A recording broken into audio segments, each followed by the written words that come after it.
Residents host candlelight vigil in a section of Loidersville, St. Catherine, for a young man who died under questionable circumstances almost 2 weeks after his 27th birthday. Me think Miguel want to bury mom, and right now he's a mom have to bury him with sisters, brother, niece and nephew, all of them.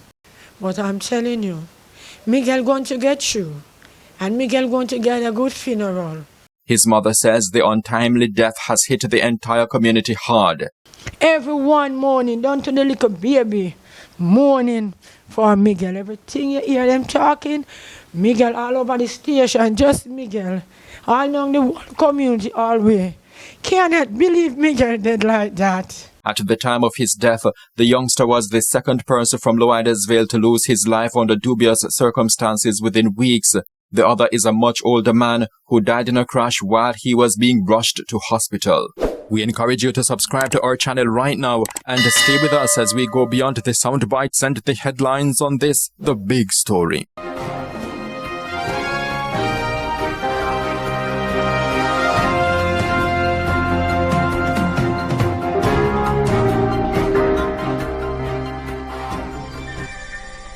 A family and community getting ready to lay to rest an energetic young man whom no one thought would have gone this soon. Miguel Willis, better known as Bird, died under questionable circumstances on Friday, December 29, 2023, 2 weeks after his 27th birthday.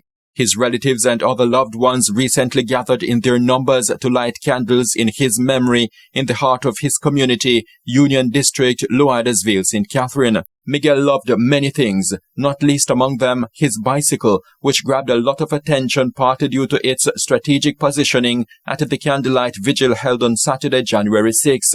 His mother, Jennifer Forbes, is still struggling to come to grips with the loss of her sixth child, the second one to die. Miguel is a hard-working guy.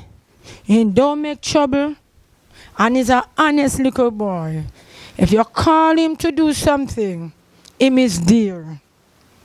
Him usually work on Delhi Stand school bus.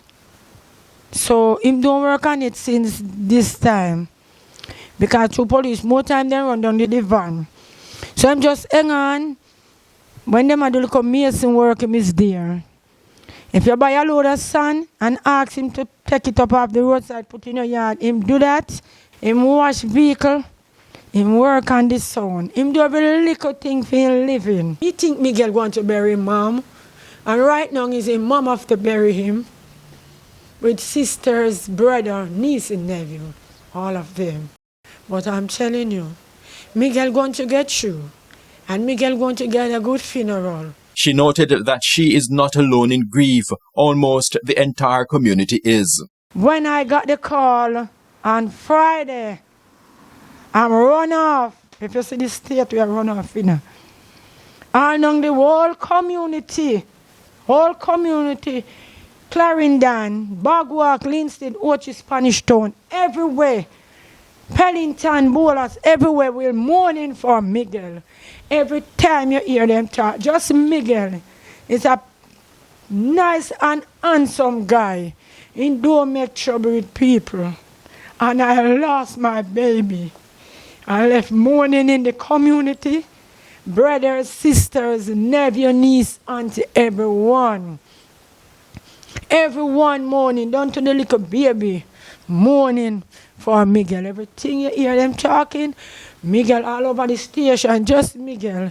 All along the whole community, all way. Cannot believe Miguel dead like that.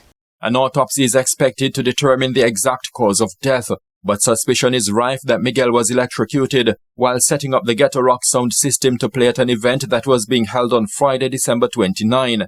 The tragedy did not happen in Miguel's community or parish.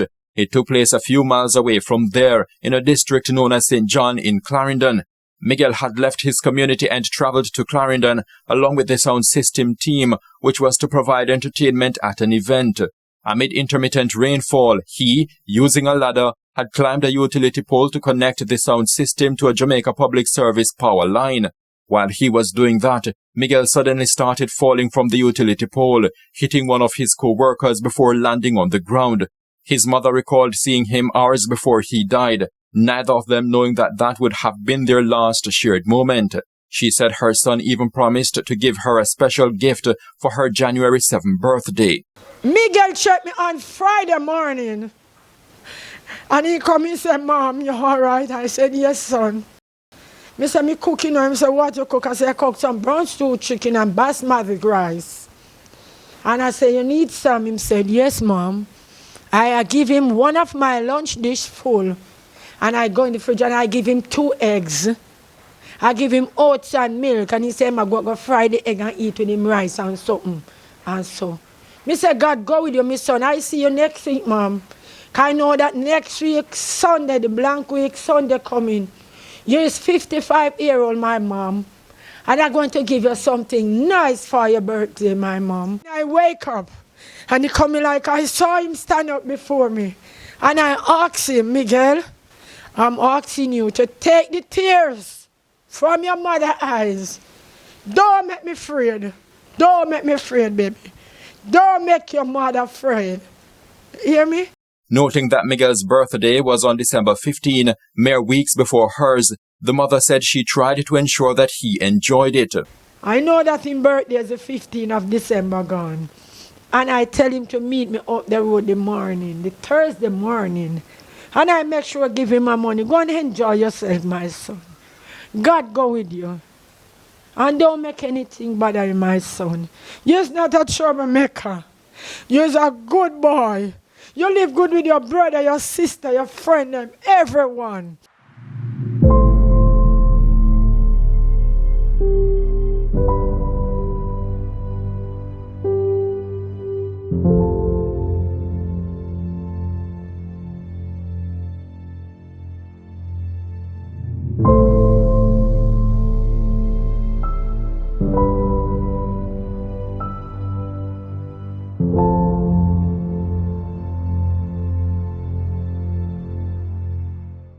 It is said that Miguel was not only excited about his birthday, but also about the Christmas season, so much so that he was taking steps to decorate his house. He bought some things what they went beg and auntie buy a town sheet, curtain, everything, to set up in room and so, to buy him paint, everything.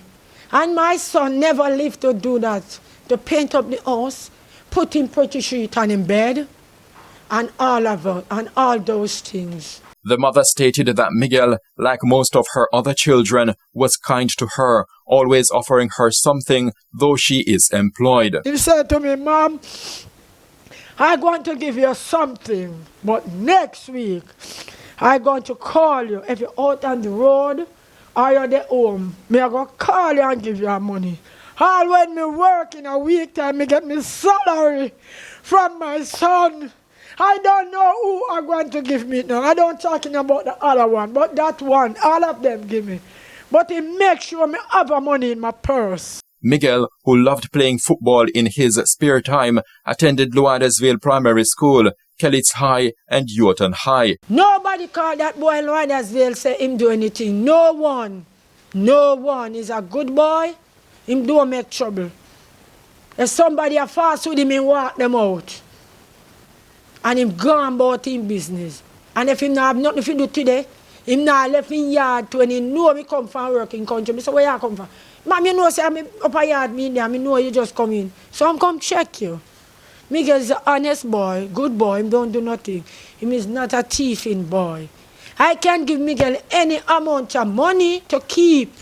At the time of his death, the youngster was the second person from Loadesville to lose his life under dubious circumstances within weeks.